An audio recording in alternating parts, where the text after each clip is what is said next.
In this world where there is so much emphasis on speak up, speak up, speak up, what does someone's silence tell us? Welcome to Thank God Is a Story Saturday, a weekly video series where I share stories with you that you can use to make your messages connect. Today's story is from Women at Work Daily Rituals by Mason Carey, and the story is about a very famous artist, Marisol. Marisol was very well known in the world of art. She was an artist, and in this book they mention a very peculiar habit she had, which was to remain silent in gatherings, in dinners, in meetings. And some of her friends and acquaintances mentioned that she could go for hours not saying a word and sitting still. There is a very funny lunch incident mentioned in this book where a lot of the artists and musicians had gotten together in Long Island and were having lunch.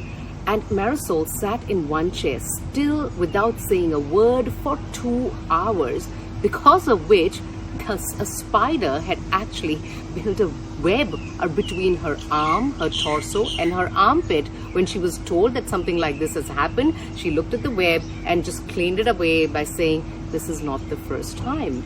Many people thought that this was just some sort of a pretense, but her friends and people who were close to her said, no, she really is like that. And this response was actually published in the New York Times magazine.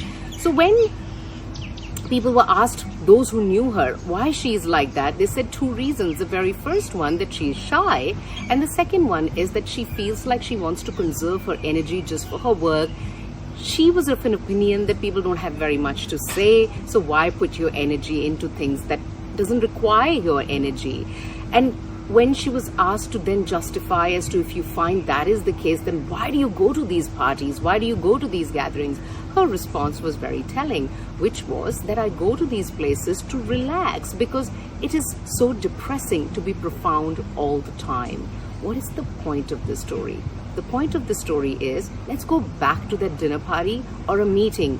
When people don't speak up and they are silent, we immediately judge and say, this person has nothing much to say. But I think people's audible contribution is not something that indicates their intellect or their abilities. Stay storied. I'll see you here next Saturday with another story.